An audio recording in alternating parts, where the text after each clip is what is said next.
I've said all along that we would accept whatever conclusions he reaches as a prosecutor. I've also said that there is a big difference between whether there's evidence of collusion, and I think that evidence is in plain sight, and whether you can establish a proof beyond a reasonable doubt of a criminal conspiracy, and I accept his conclusion that he could not. I do want to say, with respect to the obstruction part as well, that what troubles me the most about that is that you have a Attorney General who applied for the job by talking down any potential obstruction conviction or indictment, who then went to a Senate confirmation and refused to recuse himself. I don't think under those circumstances he should ever have been confirmed. But he has now done the job he applied for, which is attempt to exonerate Mr. Trump when Mr. Mueller said no exoneration was in order.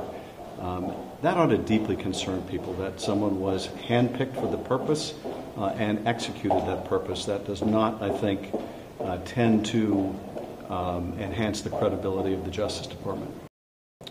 Our investigation has always focused on counterintelligence issues. That is the president or anyone around him compromised in some way? That work has to go on.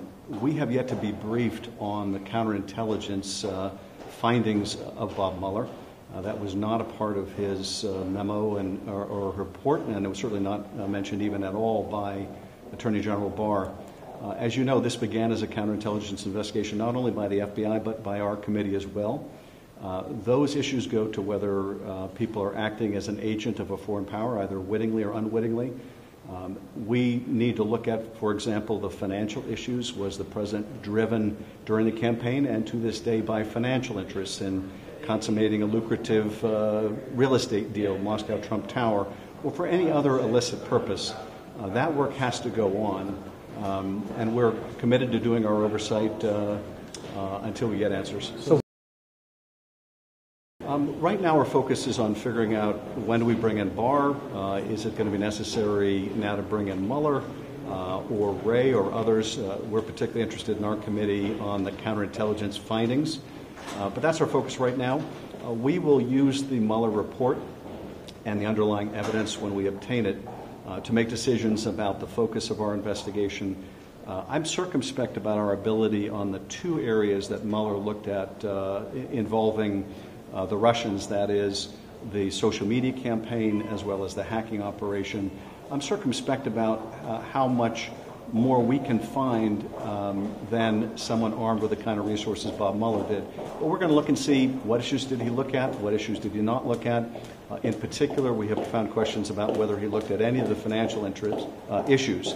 And even if they didn't rise to the issue of a crime, it nonetheless could pose a great compromise of our national security. You know, I certainly accept the finding that he could not establish proof beyond a reasonable doubt of a criminal conspiracy. But if there are interactions between the president, his family, his campaign people, and the Russians that are compromising, we are going to look to the Mueller report to find out what he established.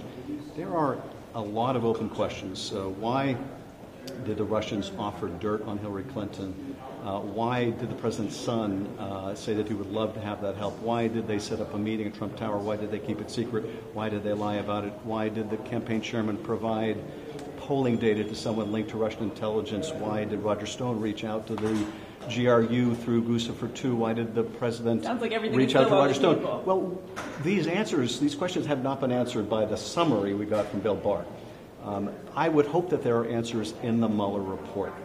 Now, those answers, I would imagine, don't amount to proof beyond a reasonable doubt of a crime, but they are concerning nonetheless, particularly as they shed light on whether there is any form of compromise of these individuals.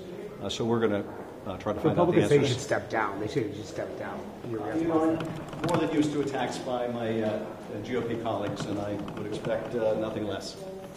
Thank you. Appreciate it. I think the Democrats have way overstepped and overplayed this. They tried to mislead the American people to think that the president was going to somehow be removed and was colluding with a foreign country, and it wasn't true. It didn't happen. And now it's time for them to get over it, but they won't get over it. I don't see the Democrats getting over this right now. because they wanted impeachment from the beginning. They wanted to overturn the results of the 2016 election. That was what a lot of this was rooted in. And I think that's probably what angers the American people most, is that we've got big problems we need to be focused on. And when Nancy Pelosi and her new majority ran saying, give us these gavels to be chairman, they didn't do it under the guise of harassing the president and his family every day, and yet that's all they continue to do, even after it's turned out there was no collusion.